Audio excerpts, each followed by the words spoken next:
सियावर रामचंद्र की जय, पवन सुत हनुमान की जय, उमापति महादेव की जय। अथ श्री वाल्मीकि रामायण अंतर्गत त्रिंशः सर्गः। ओम।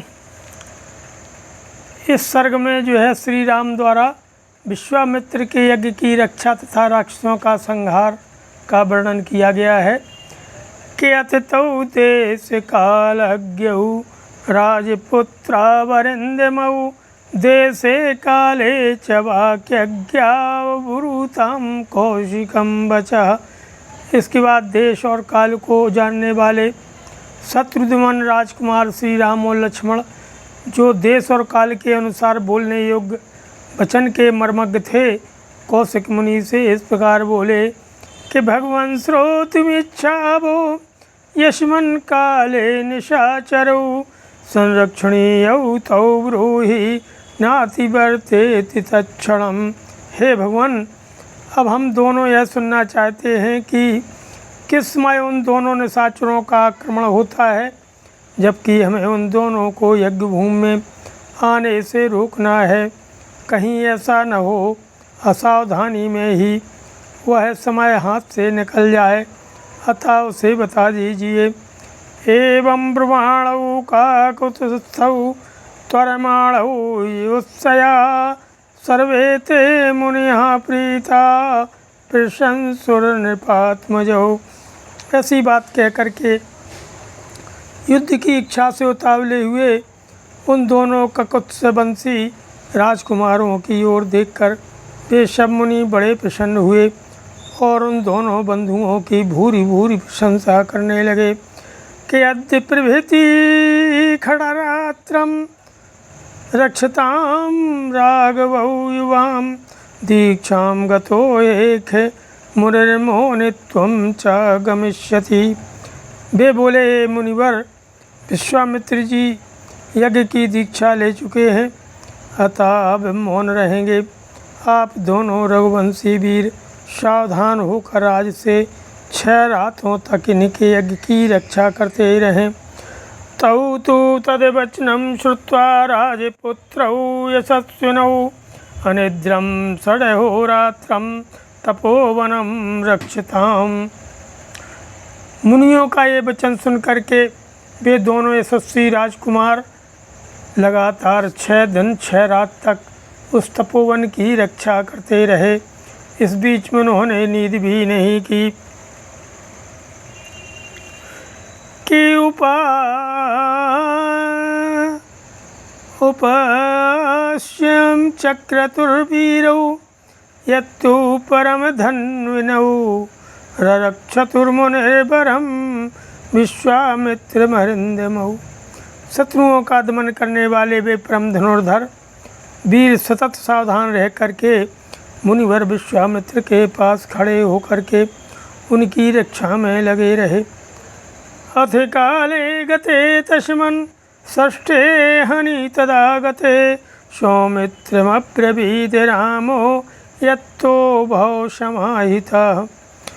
इस प्रकार कुछ काल बीत जाने पर जब 6ठा दिन आया, तब श्री राम ने सुमित्रा कुमार लक्ष्मण से कहा कि हे सुमित्रानंदन, तुम अपने चित्त को एकाग्र करके सावधान हो जाओ। रामस्यैवं ब्रुवाणस्य त्वरितस्य युत्सया प्रज्ज्वाल ततो वेदी सोपाध्याय पुरोहिता। युद्ध की इच्छा से शीघ्रता करते हुए श्री राम इस प्रकार कह ही रहे थे कि उपाध्याय ब्रह्मा, पुरोहित, उपद्रष्टा तथा अन्यान ऋतुजों से घिरी हुई यज्ञ की वेदी अचानक प्रज्वलित हो उठी।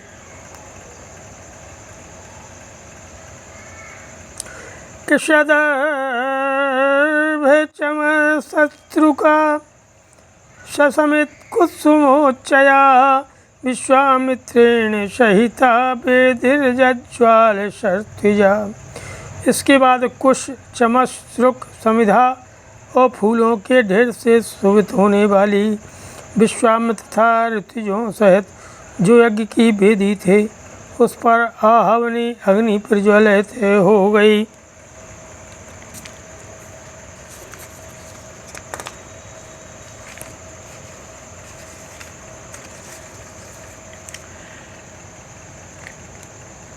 के मंत्रवच्यथा न्यायं यज्ञोऽसौ संप्रवर्तिते आकाशे च महान् शब्दः प्रादुरासीद भयानकः। फिर तो शास्त्रीय विधि के अनुसार वेद मंत्रों के उच्चारण पूर्वक उस यज्ञ का कार्य आरंभ हुआ। इसी समय आकाश में बड़े जोर का शब्द हुआ जो बड़ा ही भयानक था कि आचार्य गगनम मेघो यथा प्रावृखि दृश्यते तथा मायां विकुर्वाणौ राक्षसावभ्यधाविताम् मारीचश्च सुबाहुश्च तयोरनुचरास्तथा आगम्य भीमशंकासा रुचिरौघान वासृजन्। जैसे वर्षा काल में मेघों की घटा सारे आकाश को घेर करके छाई हुई दिखाई देती है, उसी प्रकार मारीच और सुबाहु नामक राक्षस सब ओर अपनी माया फैलाते हुए यज्ञ मंडप की ओर दौड़े आ रहे थे। उनके अनुचर भी साथ थे। उन भयंकर राक्षसों ने वहाँ आकर रक्त की धाराएं बरसाना आरंभ कर दिया कि ताम ते निरुधिरौघेण वेदीं वीक्ष्य समुक्षितां सहसा विधृतो रामस्तान् पश्यत् ततो दिवि तावापतन्तौ सहसा दृष्ट्वा राजीवलोचनः लक्ष्मणं त्ववीशं प्रेक्ष्य रामो वचनमब्रवीत्।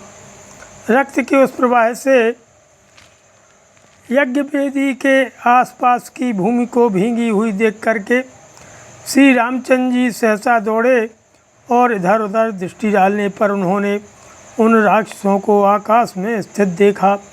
मारीच और सुबाहु को अचानक आते देख कमल नयन श्री राम ने लक्ष्मण की ओर देख करके कहा कि पश्य लक्ष्मण दुर्वृत्तान् राक्षसान् पिस्ताशिनान् मानवास्त्र समाधूतान् अनलेने यथा घनान् करिष्यामि न संदेहो नोत्सहे हन्तुमीदृशान्।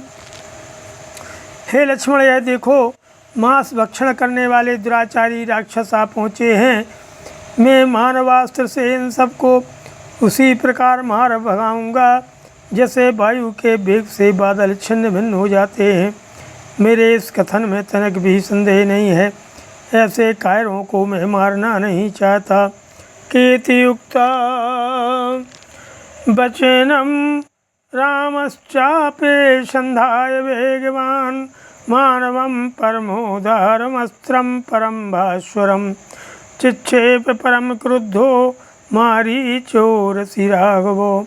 ऐसा कह करके वेगशाली श्री राम ने अपने धनुष पर परम उदार मानवास्त्र का संधान किया। वह अस्त्र अत्यंत तेजस्वी था। श्री राम ने बड़े रोष में भर करके मारीच की छाती में उस बाण का प्रहार किया। शतेन परमास्त्रेण मानवेन समाहता संपूर्णं योजनशतं क्षिप्ता सागर संप्लवे। तो उस समय मानवास्त्र का गहरा आघात लगने से मारीच पूरे 100 योजन की दूरी पर समुद्र के जल में जा गिरा।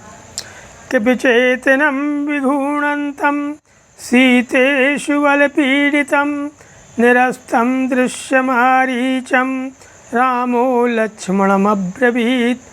शीतेषु नामक मानवास्त्र से पीड़ित होकर के मारीच चेत सा होकर के चक्कर काटता हुआ दूर चला जा रहा है। यह देख श्री राम ने लक्ष्मण से कहा कि पश्य लक्ष्मण शीतेषु मानवम् अनुसंहतं मोहयित्वा नयत्तेनं न च प्राणैर्वियुज्यते। लक्ष्मण, देखो तो मनु के द्वारा प्रयुक्त शीतेषु नामक मानवास्त्र इस राक्षस को मूर्छित करके दूर लिए जा रहा है, किंतु इसके प्राण नहीं ले रहा है। इमानपि बधयिष्यामि निर्घृणान् दुष्टचारिणः राक्षसान् पापकर्मस्थान् यज्ञघ्नान् रुधिराशनान्। अब यज्ञ में विघ्न डालने वाले इन दूसरे निर्दय दुराचारी पापकर्मी एवं रक्तभोजी राक्षसों को भी मार गिराता हूँ। कीर्तियुक्ता लक्ष्मणं चाशु लाघवं दर्शयन्यवो विग्रहेषु महच्छास्त्रो माग्नेयं रघुनन्दनो सुबाहुरश्चिक्षेपो सविद्धा प्राप तद्भुवि शेखान् वायव्यमादाय निजघान महायशा राघवः परमोदारो मुनीनां मुदमावहन्। लक्ष्मण से ऐसा कह करके रघुनंदन श्री राम ने अपने हाथ की फुर्ती दिखाते हुए से शीघ्र ही महान आग्नेय अस्त्र का संधान करके उसे सुबाहु की छाती पर चलाया। उसकी चोट लगते ही वह मरकर पृथ्वी पर गिर पड़ा। फिर महायशस्वी परम उदार रघुवीर ने वायुवास्त्र ले करके शेष निशाचरों का भी संहार कर डाला और मुनियों को परमानंद प्रदान किया। सहत्वा राक्षसान् सर्वान् यज्ञघ्नान् रघुनन्दनो ऋषिभिः पूजितस्तत्र यथेन्द्रो विजयपुरा। इस प्रकार रघुकुल नंदन श्री राम यज्ञ में विघ्न डालने वाले समस्त राक्षसों का वध करके वहाँ ऋषियों द्वारा उसी प्रकार सम्मानित हुए जैसे पूर्व काल में देवराज इंद्र असुरों पर विजय पा करके महर्षियों द्वारा पूजित हुए थे। अथ यज्ञे समाप्ते तु विश्वामित्रो महामुनि निरीतिका दिशो दृष्ट्वा काकोत्समिदमब्रवीत् कृतार्थोऽस्मि महाबाहो कृतं गुरुवचस्त्वया सिद्धाश्रममिदं सत्यं कृतं वीरमायशा सहि रामं प्रशस्यैवं ताभ्यं संध्यामुपागमतो। तो यज्ञ समाप्त होने पर महामुनि विश्वामित्र ने संपूर्ण दिशाओं को विघ्न बाधाओं से रहित देख करके श्री रामचंद्र जी से कहा कि हे महाबाहो, मैं तुम्हें पाकर कृतार्थ हो गया। तुमने जो है आज गुरु की आज्ञा का पूर्ण रूप से पालन किया।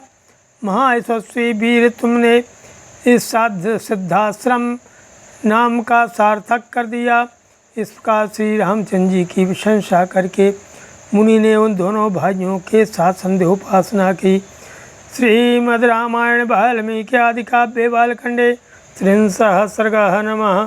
सियावर रामचंद्र की।